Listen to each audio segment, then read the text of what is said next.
My dear sisters and brothers, if we read carefully the readings today, we will find that almost all three theological virtues infused by God upon us, namely hope, love, and faith, are mentioned there.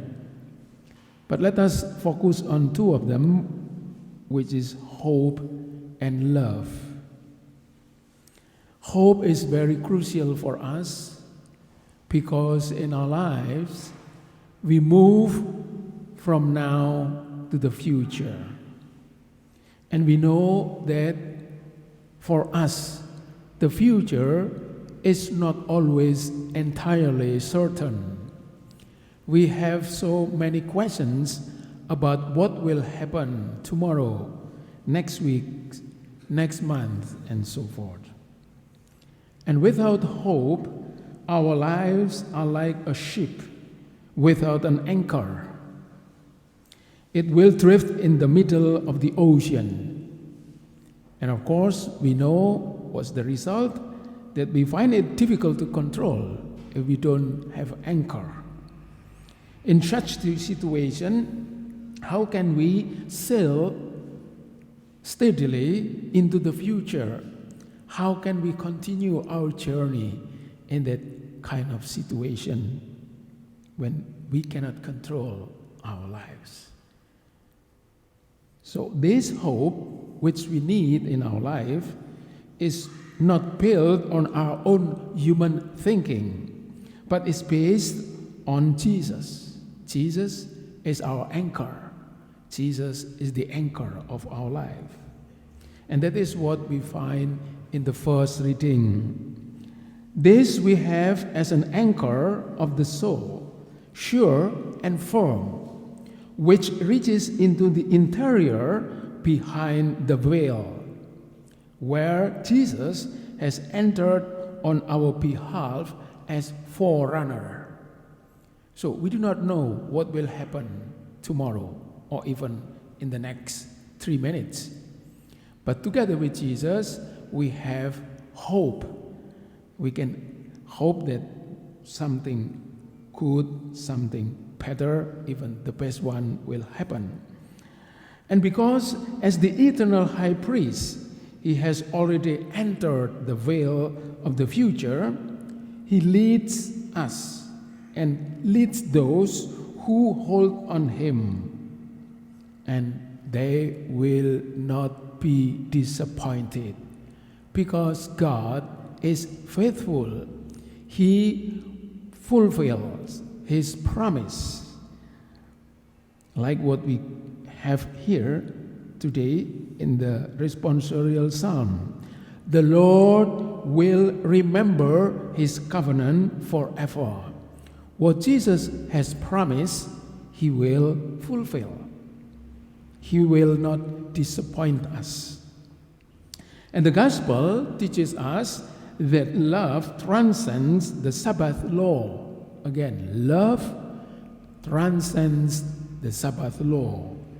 And among the Pharisees, this law had become like an idol that surpassed God.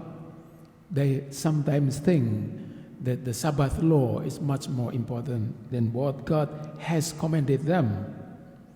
And in order to obey the law, they ignored human needs such as caring for the hungry.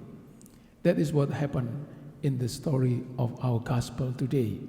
Both David and his companions and also Jesus with his disciples experienced the same thing. They have needs that to be met. In response to their question, Jesus quoted story of David, who broke the rule about bread offering in order to feed the hungry followers. So in some cases, my dear sisters and brothers, it is quote-unquote lawful to break the law. Of course, we cannot do it every time. Only in very special case.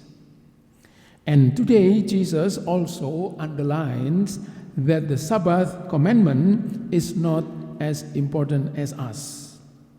Human being is much more valuable and precious compared to rule and law. The Sabbath was made for man and not man for the Sabbath. The Sabbath law must serve man and his needs, not the other way around. But in our daily life, sometimes we find people who put law more important than their neighbors. Jesus is God for man, and his position is far higher than the Sabbath law. That's why today Jesus says, the Son of Man is the Lord, even of the Sabbath. Because the Sabbath law is for man, and Jesus is higher than all of us.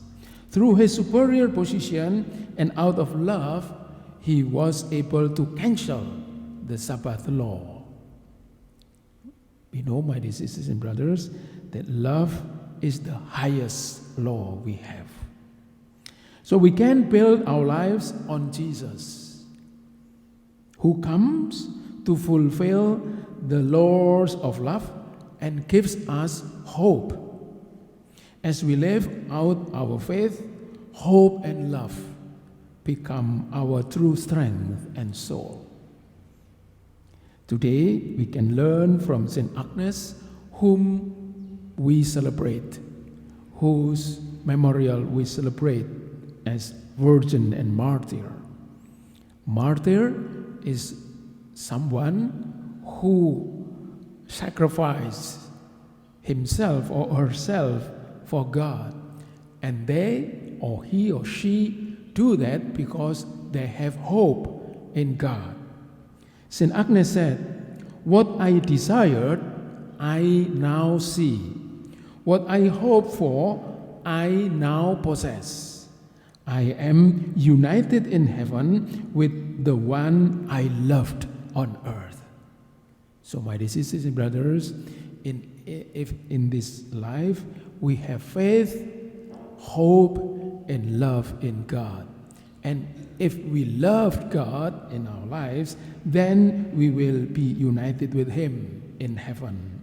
So let us learn from St. Agnes, but more importantly, learn from Jesus, who, because of his love, sacrifices himself on the altar for our salvation.